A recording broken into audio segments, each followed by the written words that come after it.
Assalamualaikum warahmatullahi wabarakatuh.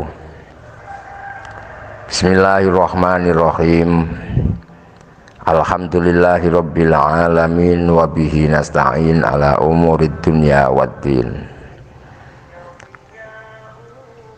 Allahumma shalli ala sayyidina Muhammadin abdika wa nabiyyika wa rasulika nabiyil ummi wa ala alihi wa sahbihi wa sallim taslima bi qadri azamati dzatika fi kulli waqtin wa hin.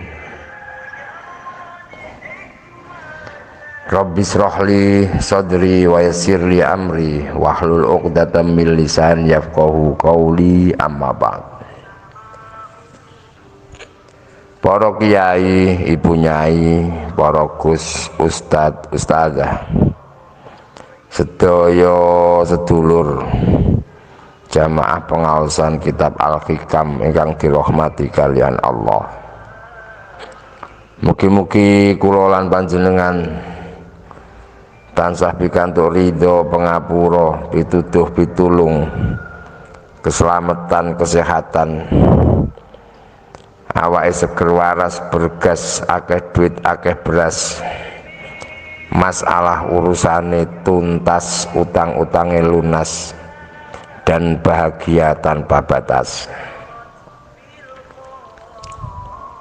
Alhamdulillah, summa alhamdulillah. Sakmenika kula lan panjenengan ditakdirake kalian Allah saged ngaos mengkaji kitab Al-Hikam karya ulama besar Syekh Ibnu Athaillah As-Sakandari As-Sadzili radhiyallahu ta'ala anhu. Pada kesempatan ini kanthi pituduh pitulungipun Gusti Allah, bismillah kula badhe nyampeake sekedhik manakib biografi ini Syekh Ibnu Athaillah. Amargi niki dalam sisi keilmuan napa malih ngilmu sing nyangkut masalah ruhaniyah, masalah hati, masalah rasa, masalah tauhid, tata krama, sangat-sangatlah penting supaya kula lan panjenengan tansah saged kenal, lebih mengenal, akhirnya lebih menyayang, saged sambung ruhaniyah, keloberan barokah karomah lansir Syekh Ibnu Athaillah As-Sakandari. Enggak mugi-mugi diparingono gampil anggenipun faham lan nglampahi. Mugi-mugi tansah dados semangat kula lan panjenengan untuk menjadi lebih baik dan lebih baik, istiqomah, husnul khotimah, amin ya rabbal alamin. Saudara-saudaraku yang dimuliakan Allah, Syekh Ibnu Athaillah mempunyai nama lengkap Tajuddin Abu Fadl Abul Fath, ana sing aran Abu Fadl, Ahmad bin Muhammad bin Abdul Karim bin Abdurrahman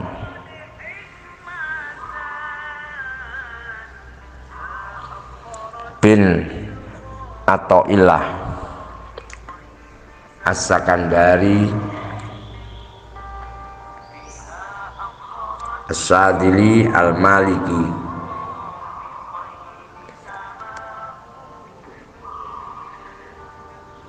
Jadi mazhab fikih, mazhab Malikiyah. Beliau dilahirkan di kota Alexandria atau Iskandaria perkiraan tahun 658. Secara pastinya beliau lahir tidak ada catatan yang menjelaskan. Wafat pada tahun 1309 Masehi. Beliau hidup di Mesir di masa kekuasaan dinasti Mamluk.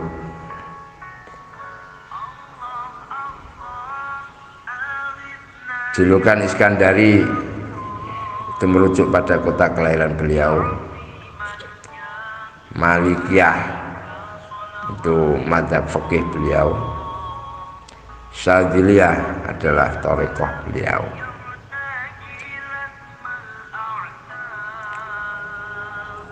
Di kota ini beliau menghabiskan hidupnya dengan mengajar kitab fikih madzhab Imam Maliki di berbagai lembaga intelektual seperti Masjid Al-Azhar. Di waktu yang sama beliau juga dikenal luas di bidang ilmu tasawuf sebagai seorang master besar ketiga di lingkungan thariqat Syadziliyah, yakni memegang kepemimpinan setelah Syekh Abul Abbas Al-Mursi. Jadi Imam Syadzili, Abu Abbas Al-Mursi itu Ibnu Athaillah.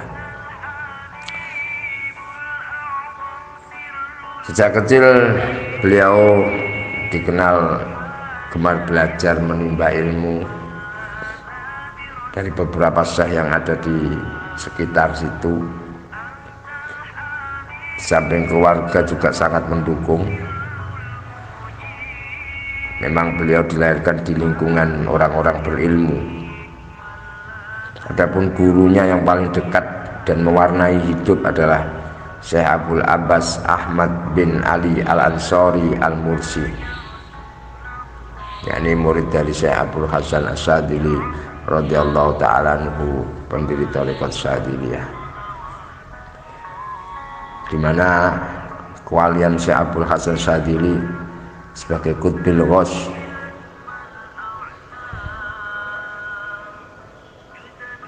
bila di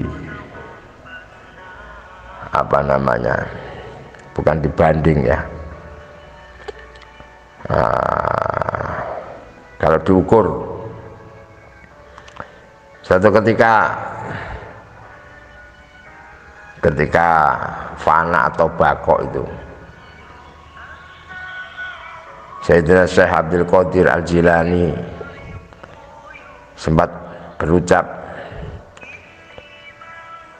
qadami hadza ala raqabati kulli waliyin wa waliyatin lillah. Delamaanku iki nek pundake para wali-waline Gusti Allah, baik wali lanang wali wedok. Sementara pada suatu saat Imam Abul Hasan Asy-Syadzili radhiyallahu ta'ala anhu juga sempat berucap, qadami hadza ala jabhati kulli waliyin wa waliyatin lillah. Dramaanku iki ning bathuke para wali-waline Gusti Allah, wali lanang wali wadon. Masa hidup Syekh Abdul Qadir Jailani lebih dahulu daripada Syekh Abul Hasan Syadzili dan jauh, tapi dalam sisi kewalian tinggi mana? Wallahu a'lam. Kullu syai'in maziyah, ada keistimewaannya masing-masing. Oke, sebagai intermezzo untuk kita lebih tahu dari beberapa wali qutbi pencetus thariqah mu'tabaroh. Dalam bidang fikih, Syekh Ibnu Athaillah mengenal dan menguasai mazhab Maliki. Kita tahu Imam Maliki adalah gurunya Imam Syafi'i. Ini nggak jauh beda. Beliau tergolong ulama yang produktif, tidak kurang dari 20 karya yang pernah dihasilkan, meliputi bidang tasawuf, tafsir, akidah, hadis, nahwu, usul fikih. Dan beberapa karyanya yang paling terkenal adalah kitab Al-Hikam, Al-Hikam Ibnu Athaillah, supaya untuk membedakan hikam-hikam yang lain. Karena ada hikam Abi Madyan, hikam Qusairiyah, macam-macam. Kitab Al-Hikam Ibnu Athaillah ini sudah beberapa kali disarai, diantaranya oleh Syekh Muhammad bin Ibrahim bin Ibad Ar-Rundi yang terkenal dengan sebutan Ibnu Ibad, itu yang di tengah itu biasanya kalau di kitab. Dan juga disarai oleh Syekh Ahmad Zarruq dan Syekh Ahmad Ibnu Ajiba.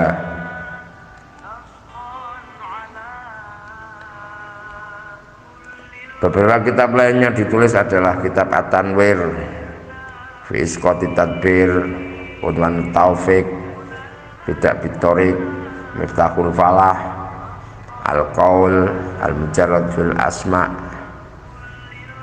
fil Ismil Mufrad. Jadi itu termasuk kitab Nahwu.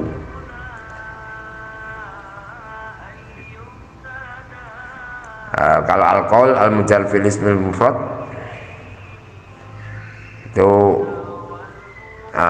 kitab susunan yang menanggapi terhadap Syekhul Islam Ibnu Taimiyah terkait persoalan tauhid.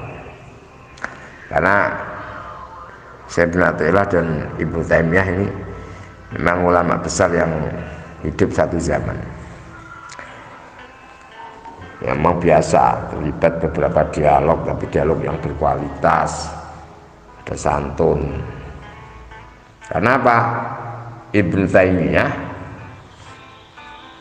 yang akhirnya mengarah kepada paham Wahabiyah, itu ulama Wahabi adalah ulama yang tidak menyukai praktek sufisme. Sementara Syekh Ibnu Athaillah dan para pengikutnya melihat bahwa tidak semua jalan sufisme itu salah. Jalan sufisme itu penuh dengan seni dan rasa yang mendalam.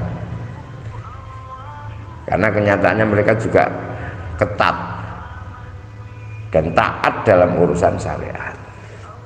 Itu orang yang sufi tetap berpegang pada syariat dan punya modal syariat yang kuat. Ibnu Athaillah dikenal sebagai sosok yang dikagumi dan bersih, menjadi banyak panutan bagi orang yang meniti jalan menuju Tuhan, menjadi teladan bagi orang-orang yang ikhlas dan imam bagi para juru dakwah.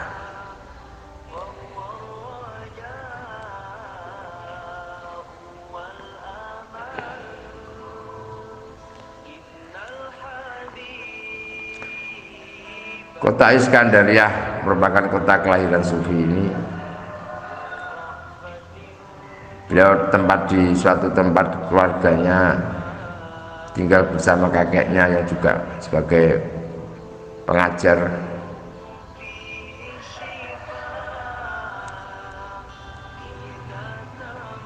Ayahnya termasuk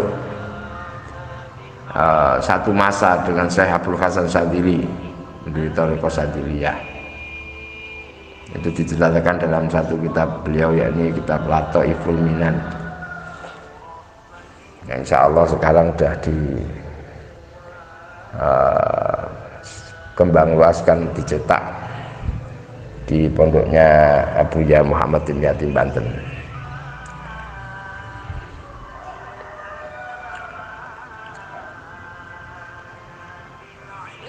Syekh Ibnu Athaillah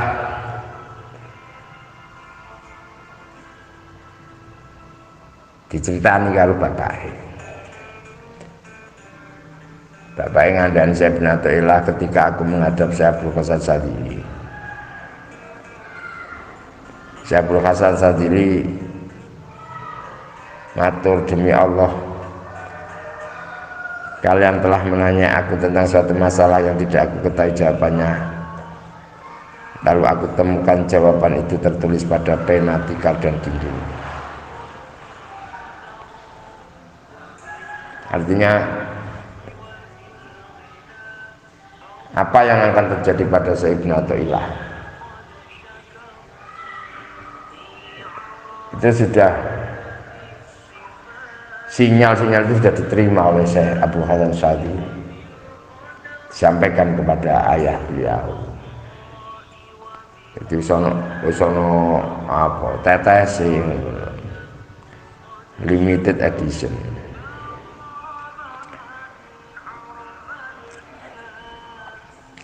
Nah, pada saat berkembang beranjak dewasa, Syekh Ibnu Athaillah kalau melihat dari jalur ayahnya adalah ulama fikih yang sangat disegani pada saat itu. Jadi Syekh Ibnu Athaillah sudah mengenyam ilmu fikih tingkat tinggi ketika pada masa remaja. Karena di Iskandaria dihiasi oleh banyak ulama dalam bidang fikih, hadis, usul, bahasa Arab. Yang banyak tokoh-tokoh tasawuf dan auliya sholihin. Oleh karena itu ketika menjadi remaja beliau sebagai seorang fikih sebagaimana harapan kakeknya, namun kefakihannya terus berlanjut sampai pada tingkat tasawuf, di mana hal itu terus terang tidak disukai oleh kakeknya.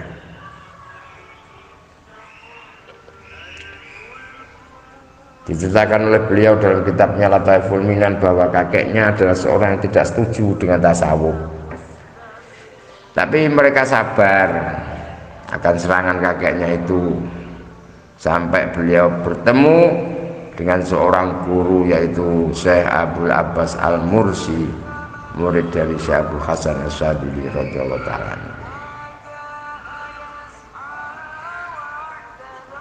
Ketika itu Syekh Abul Abbas Al-Mursi menyampaikan pada santri-santrinya,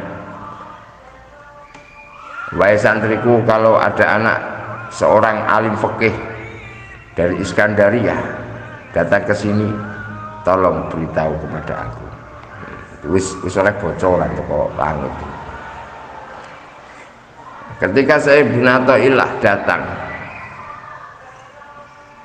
ke Syekh Abul Abbas Al-Mursi, Syekh Abul Abbas Al-Mursi dawuh, malaikat Jibril telah datang kepada Nabi bersama dengan malaikat penjaga gunung ketika orang Quraisy tidak percaya pada Nabi. Malaikat penjaga gunung lalu menyalami Nabi dan mengatakan, wahai Muhammad, kalau engkau mau, maka akan timpakan 2 gunung pada mereka. Dengan bijak Nabi mengatakan, tidak, aku mengharap agar kelak akan keluar orang-orang yang bertauhid dan tidak musyrik dari mereka. Begitu juga kita harus sabar akan sikap kakek yang alim fikih, kakeknya Ibnu Athaillah, demi orang yang alim fikih. Pada akhirnya Ibnu Athaillah lebih terkenal sebagai seorang sufi besar daripada ahli fikih.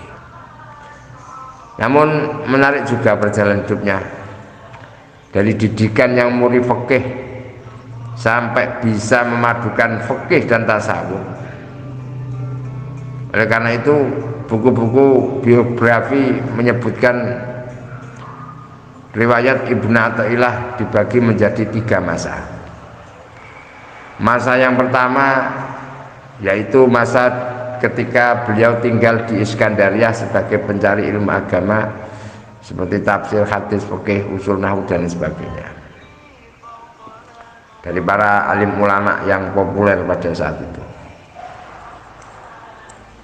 Pada periode ini, masa pertama ini pemikiran-pemikiran kakeknya yang mengingkari kepada ahli tasawuf karena fanatiknya kepada ilmu fikih ini sangat mendoktrin kepada jiwa Syekh Ibnu Athaillah. Makanya beliau sempat berkata, dulu aku adalah orang yang mengingkari Abul Abbas Al-Mursi. Jadi dia ini kurang anti tasawuf. Ibnu Athaillah. Pendapat beliau pada saat itu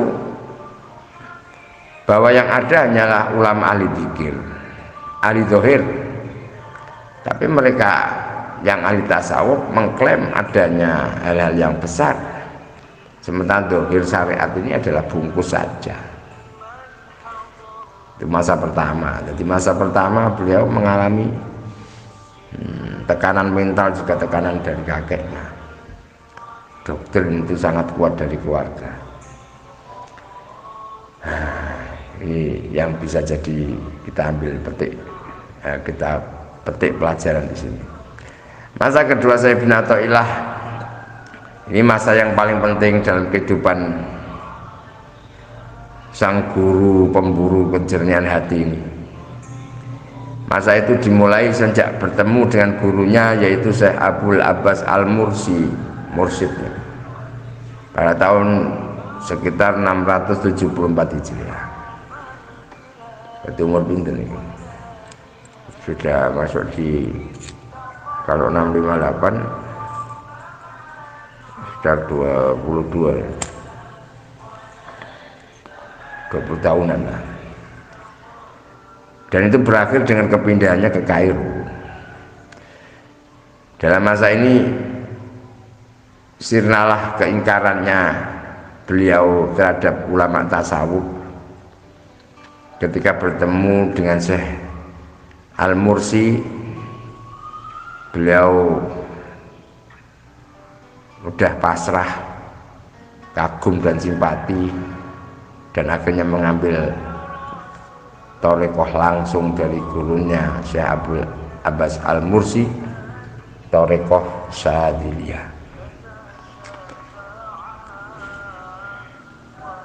Ada cerita menarik mengapa beliau memilih dunia tasawuf ini. Suatu ketika Ibnu Athaillah mengalami goncangan batin, jiwanya tertekan. Dia bertanya-tanya dalam hati, apakah semestinya aku membenci tasawuf? Apakah suatu yang benar kalau aku tidak menyukai Abul Abbas Al-Mursi? Setelah aku merenung lama, mencerna, akhirnya aku beranikan diriku untuk mendekat beliau dan melihat siapa Abul Abbas Al-Mursi yang sesungguhnya. Jadi karakter, figur, profil guru ini sangat kuat dan dominan. Ini saya kados murid-muridnya panjenenganipun Syekh Kyai Haji Asrori, sak model-model iki melok tutur bahasane, gaya bicarane, sampai niru pakaian dan sebagainya seperti itu. Sangat mendominasi. Sampai akhirnya dites loh kayak ini. Kalau memang ya orang baik dan benar, maka semuanya akan kelihatan. Kalau memang tidak demikian, biarlah ini menjadi jalan hidupku yang tidak bisa sejalan dengan tasawuf. Akhirnya beliau datang ke majelisnya Syekh Abu Abbas Al-Mursi, menyimak masa ceramahnya, tekun dan seterusnya, belajar mulai langsung kawaru. Ternyata rasa keraguan, rasa bimbang semakin hilang, akhirnya berganti menjadi rasa mahabbah. Itu kun ma'allah auman ma'allah tasilu ilallah. bersamalah kamu dengan Allah. Nek gak mampu yang golek wong sing bisa sambung dengan Gusti Allah. Nek kapan ngono tasilu ila Allah, nemu dalane. Ketika beliau sudah mengicipi manisnya tasawuf semakin dalam,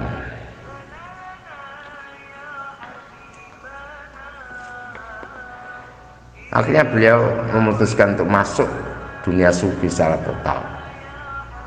Bukan waktu sampai beberapa tahun,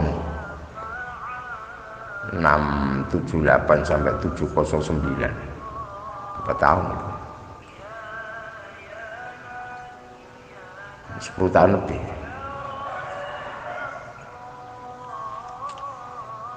Nah,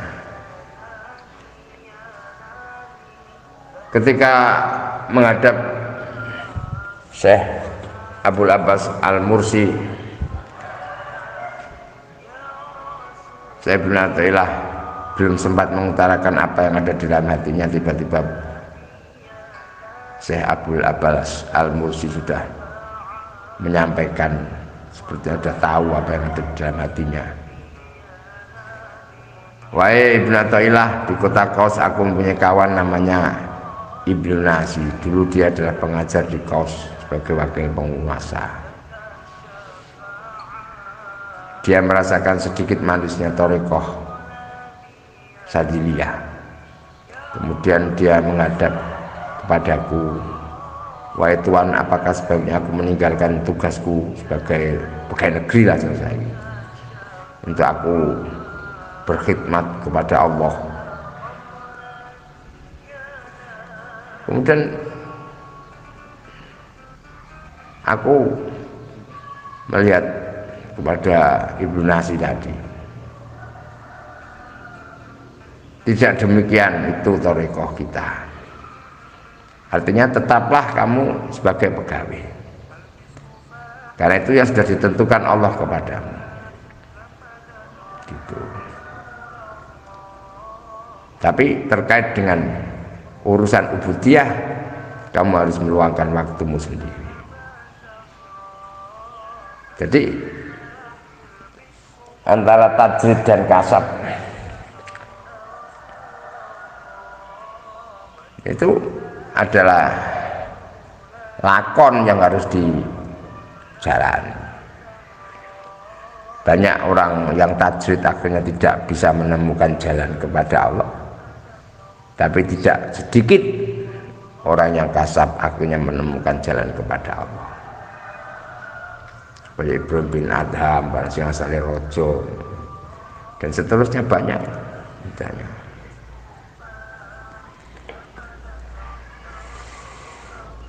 Allah. Masa ketiga Syekh Ibnu Athaillah.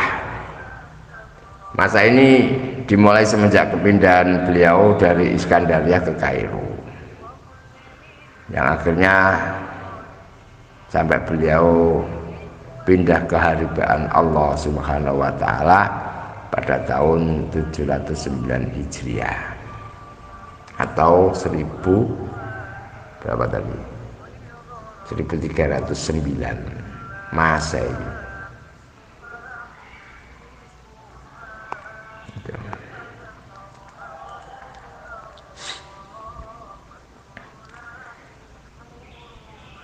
Masa ini adalah masa kematangan dan kesempurnaan Ibnu Athaillah dalam ilmu fikih dan ilmu tasawuf. Ada perimbangan. Beliau membedakan antara uzlah dan khalwah. Ini penting. Uzlah menurut beliau adalah pemutusan hubungan maknawi. Ingat, maknawi bukan hakiki. Jadi cara wong Jawa topo ngrami. Lahir dengan makhluk yaitu dengan cara salik. Orang yang uzlah selalu mengkontrol dirinya dan menjaga dirinya dari pemberdayaan godaan dunia.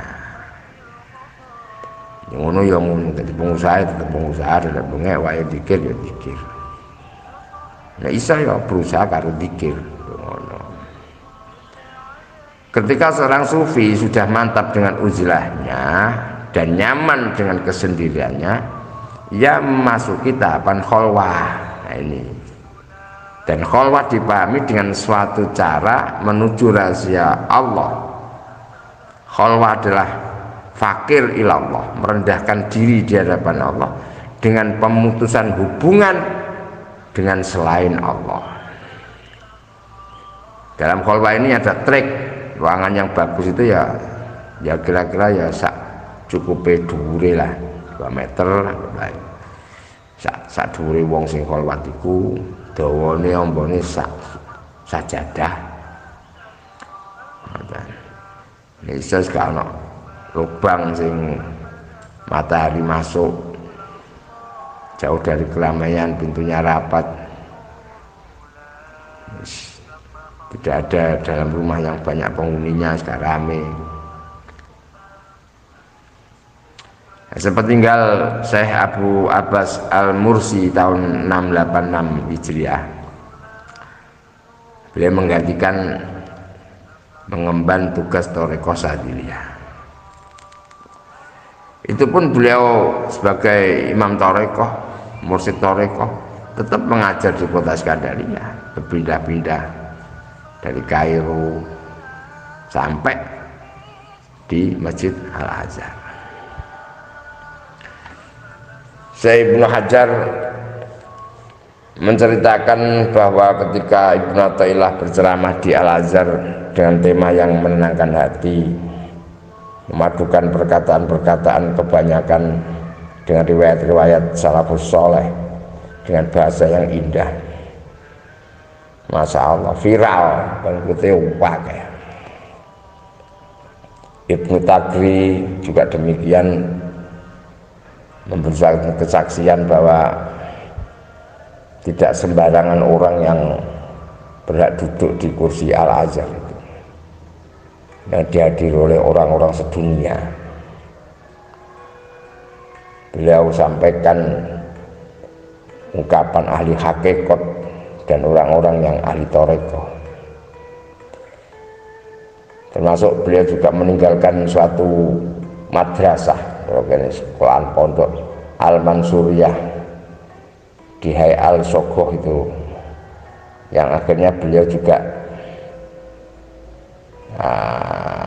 mempunyai anak didik yang ahli fikih dan ahli tasawuf, termasuk Imam Taqiyuddin As-Subki, pengarang kitab Tabaqatus Safiyah Kubro itu. Masya Allah. Jadi banyak yang ditinggalkan oleh beliau, lebih dari 22 kitab, mulai sastra, tasawuf, fikih, nazmu, mantek. Kitabnya yang paling masyhur adalah kitab Al-Hikam.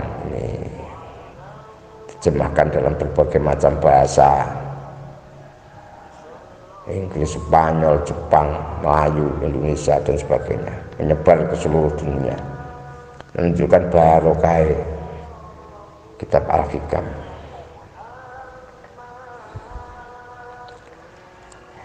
Allah.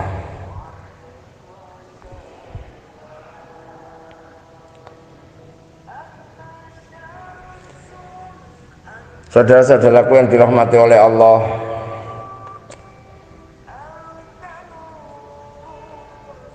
pemaduan antara tasawuf, thariqah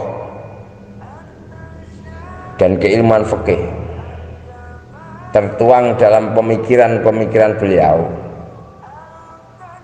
yang ini menjadi satu pijakan landasan khususnya bagi penganut thariqah Sadiliyah. Yang pertama, tidak dianjurkan kepada para muridnya untuk meninggalkan profesi dunianya, tetap pada profesi yang kamu lakukan. Dalam hal pandangan, pakaian, makanan, kendaraan yang layak dalam kehidupan yang sederhana, untuk menumbuhkan rasa syukur kepada Allah dan mengenal rahmat ilahi, termasuk juga dalam rangka memuliakan ilmu, dzul ilminya. Jangan sampai dzul ilmi terus kombrot, ini bukan kodok sufi itu pakaiannya rombeng tembel-tembelan, enggak seperti itu, biasa mawon, gak ada aneh-aneh. Yang kedua, meninggalkan dunia yang berlebihan akan menimbulkan hilangnya rasa syukur. Nih. Demikian juga berlebihan dalam memanfaatkan dunia akan membawa pada kezaliman. Jadi manusia sebaiknya menggunakan nikmat Allah dengan sebaik-baiknya, sesuai ukuran, sesuai dengan petunjuk Allah dan Rasulnya. Biasa mawon dilim dhewe dangen-angen dhewe diungkano diduna.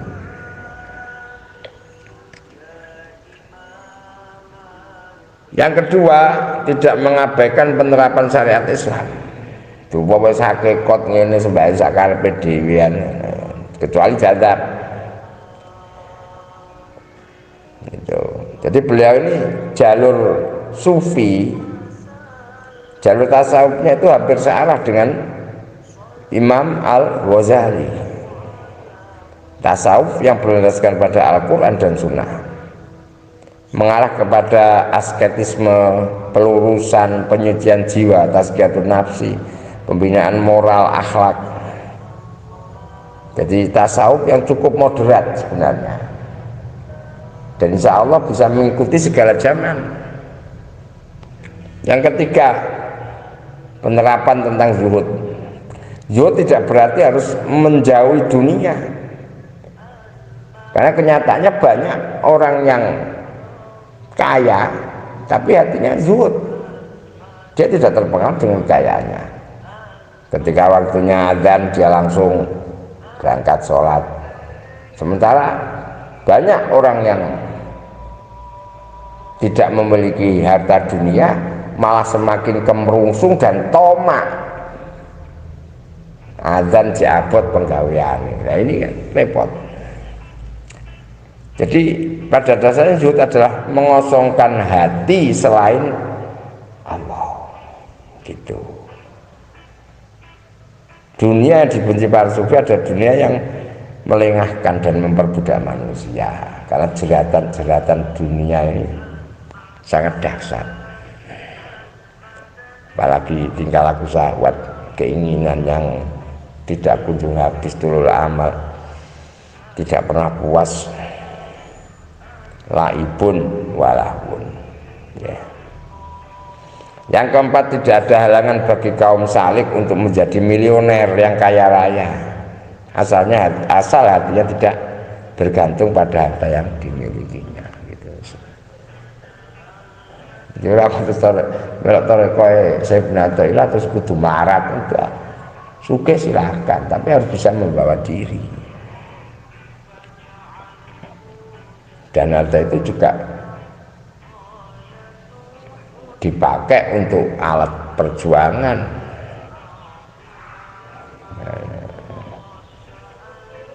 Apalagi di masa-masa modern seperti ini, layatimuddin bi ghairi dunya. Agama tidak sempurna tanpa ada dukungan finansial. Semua butuh finansial. Tapi bagaimana kita mengatur diri? Jadi harus pandai-pandai mengatur waktu dan menempatkan diri. Yang kelima adalah berusaha merespon apa yang sedang mengancam kehidupan umat. Syekh Abu Hasan Syadzili itu pun juga melalui mengikuti perang pada saat itu di Mesir. Dia menentang kezaliman, penggerak massa, sampai terkenal kalau hizib-hizib beliau, Sirul Jalil, Hizib Nasr, Hizib Bahar, dan macam-macam Syadziliyah. Yang keenam, tasawuf adalah latihan-latihan jiwa dalam rangka ibadah dengan menempatkan diri sesuai dengan ketentuan Allah. Tasawuf memiliki 4 aspek penting, yakni berakhlak dengan akhlak Allah Subhanahu wa ta'ala, af'al, mengaf'alkan sifat dan asma Allah, Rahman Rahim, Malas Asih, dan seterusnya. Senantiasa melakukan perintahnya dan menguasai nafsunya, serta berupaya selalu bersama dan selalu nyambung kepada Allah secara bersungguh-sungguh. Tetap zikir. Ketujuh, dalam kaitannya dengan makrifat as-Sadzili, bahwa makrifat adalah salah satu tujuan dari tasawuf yang dapat diperoleh dengan dua jalan. Yang pertama adalah mawahib, yakni itu sudah kehendak Allah memberikan tanpa usaha dan tanpa dia memilih, karena itu orang diberi anugerah. Tapi yang jelas ada kewajiban di situ. Banyak yang akhirnya jadi wali-wali yang mastur, ditutup kewaliannya oleh Allah. Ketika kewalian terbuka, terus dia sudah tidak betah ke dunia, dia kembali ke alam barzah, ke alam akhirat. Yang kedua adalah makrifat melalui makasib, yaitu diperoleh melalui usaha keras, riyadhah, zikir, wudhu, puasa, sholat sunnah, sebagai wiridan dan sebagainya. Saudara-saudaraku yang dirahmati Allah, banyak karomah dari Syekh Ibnu Athaillah. Di antaranya Al-Munawi di dalam kitab Kawakibud Durriyah itu pernah menceritakan bahwa seorang syekh, yaitu Syekh Kamal bin Humam, ziarah ke makamnya Syekh Ibnu Athaillah. Setelah membaca surat Hud, pas pada ayat di antara mereka ada yang celaka dan bahagia, tiba-tiba terdengar suara dari liang kubur, seakan-akan Syekh Ibnu Athaillah masih hidup. Dan mudah-mudahan kita tetap sambung secara ruhaniyah, mendapatkan barokah karma dan sirnya. Dan karma yang lain, satu ketika ada salah satu murid berangkat haji. Ternyata di sana dia melihat Syekh Ibnu Athaillah sedang tawaf, dan juga berada di makam Ibrahim. Ketika ada di Mas'a di Arafah juga ketemu dengan Syekh Ibnu Athaillah. Ketika pulang bertanya kepada teman-temannya, apakah Syekh pergi haji? Teman-temannya sama menjawab tidak. Waduh, kaget, kurang puas dengan jawaban teman-temannya. Akhirnya beliau menghadap kepada Syekh Ibnu Athaillah.